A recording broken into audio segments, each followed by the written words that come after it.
जनता से जुड़े हुए थे। दूसरी ओर हम आपको आज का जो है दृश्य दिखाते हैं। मैं अभी प्रदेश बीजेपी कार्यालय में मौजूद हूं। हालांकि यदि अभी आप देखेंगे तो यहाँ केवल तैयारियां की गई हैं। हालांकि अभी तक कोई बीजेपी के कोई बड़े नेता जो हैं यहाँ पर मौजूद नहीं है, और देख सकते हैं कि यहाँ पर तैयारी पूरी तरह से की गई है। यहाँ एक बड़ी LCD स्क्रीन लगाई गई है, लेकिन यहाँ अभी कोई भी बड़ा नेता मौजूद नहीं है। यानी कह सकते हैं कि जो मध्य प्रदेश के ऊर्जा मंत्री प्रद्युमन सिंह तोमर जुड़ गए हैं। सर, बहुत स्वागत एशियन न्यूज में। आपकी रिएक्शन में जानना चाह रही थी, मध्य प्रदेश में जो कुछ रुझान सामने आ रहे हैं, भारतीय जनता पार्टी के पक्ष में जाते हुए रुझान नजर आ रहे हैं, पहला रिएक्शन आपका।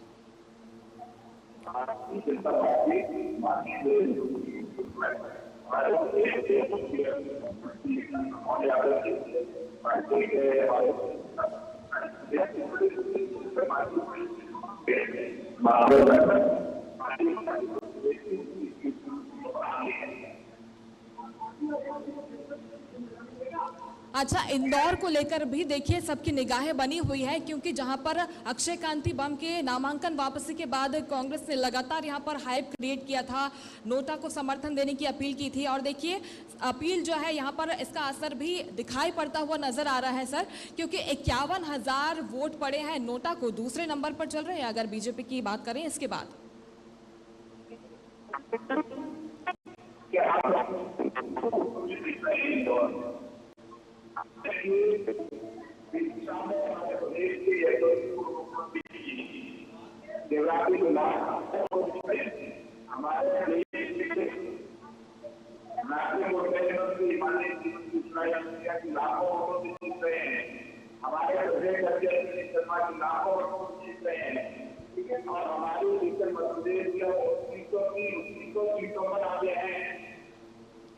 हाँ, लेकिन जैसे विदिशा में आप बात करते आए, गुना में आप लोग बात करते आए कि हम यहाँ पर जीतने के लिए चुनाव नहीं लड़ रहे हैं, बल्कि लीड बढ़ाने को लेकर चुनाव लड़ रहे हैं। ठीक है, वहाँ पर तो हम मानते हैं कि वैसी तस्वीर सामने आ रही है, लाखों की संख्या में वोट से वहाँ पर जो भारतीय जनता पार्टी के प्रत्याशी हैं वो वहाँ पर आगे चल रहे हैं, और साफ भी हो जाता है क्योंकि ज्योतिरादित्य सिंधिया और शिवराज सिंह चौहान जैसे दिग्गज नेता वहाँ से मैदान में उतरे हुए हैं। लेकिन भिंड की अगर बात करें, ग्वालियर की अगर बात करें, तो काफ़ी कम मार्जिन से यहाँ पर वोट से आगे चल रहे हैं जो नेता है भारतीय जनता पार्टी के। इसे कैसे देखते हैं सर?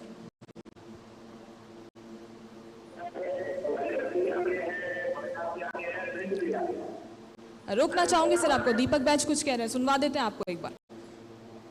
इस समय निश्चित रूप से पिछले बार की तुलना में कांग्रेस का रिजल्ट बेहतर रहेगा, और अभी भी हम पूरे रिजल्ट देखें तो छत्तीसगढ़ में अप डाउन की स्थिति में नेट टू नेट चल रहा है, लेकिन कांग्रेस पार्टी जबरदस्त छत्तीसगढ़ में चुनाव लड़ी है, और पिछले बार की तुलना में छत्तीसगढ़ में इस समय बेहतर रिजल्ट कांग्रेस का रहेगा।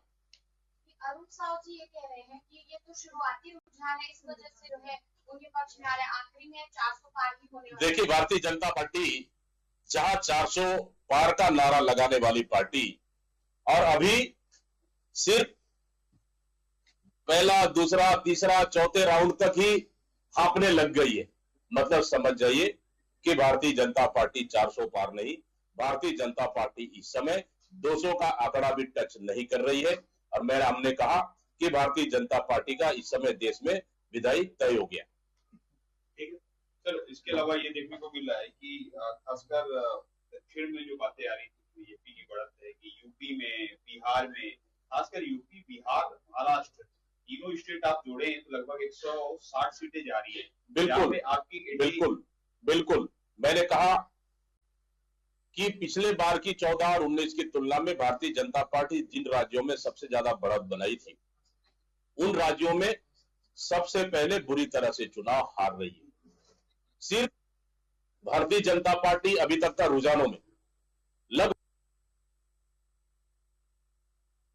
अभी तक टिकी हुई है, और आने वाला समय में 1-2 घंटे और बीतने दीजिए, भारतीय जनता पार्टी उन दो राज्यों में भी नहीं टिक पाई, और लगभग पूरे बड़े राज्यों में भारतीय जनता पार्टी बुरी तरह से चुनाव हार रही है, और भारतीय जनता पार्टी सिर्फ उनके घटक दलों पे सिर्फ जिंदा है, उनकी सांसें अटकी हुई है। लेकिन जैसे जैसे रिजल्ट और आगे बढ़ते जाएगा, भारतीय जनता पार्टी बुरी तरह चुनाव हारेगी, और देश में कांग्रेस इंडिया गठबंधन की सरकार बनना तय है। छत्तीसगढ़ में 11 सीटों का आप लोगों का दावा था, लेकिन अभी कई सीटों का रुझान भाजपा के पक्ष में। बिल्कुल भाजपा के पक्ष में नहीं है। छत्तीसगढ़ में भारतीय जनता पार्टी 11 का दावा कर और देश में 400 का। देश की रिजल्ट देख लीजिए आप। और छत्तीसगढ़ में भी इस समय कांग्रेस पार्टी बेहतर प्रदर्शन करेगी और बहुत से ऐसे सीटों में जहां 3 से 4,000, 2,000, 3,000, 4,000 मतलब मामूली अंतर से भारतीय जनता पार्टी बढ़त बनाई हुई। छत्तीसगढ़ और देश में भारतीय जनता पार्टी के खिलाफ में लहर चल चुका है, अंडर करेंट उनके विरोध में रहा है। इसलिए पूरी देश की हालत देख लीजिए और इस समय छत्तीसगढ़ में भी कांग्रेस पार्टी भारतीय जनता पार्टी से बेहतर स्थिति में रहेगी और हम ज्यादा सीट जीत कर आएंगे। ऊर्जा मंत्री लगातार बने हुए हमारे साथ।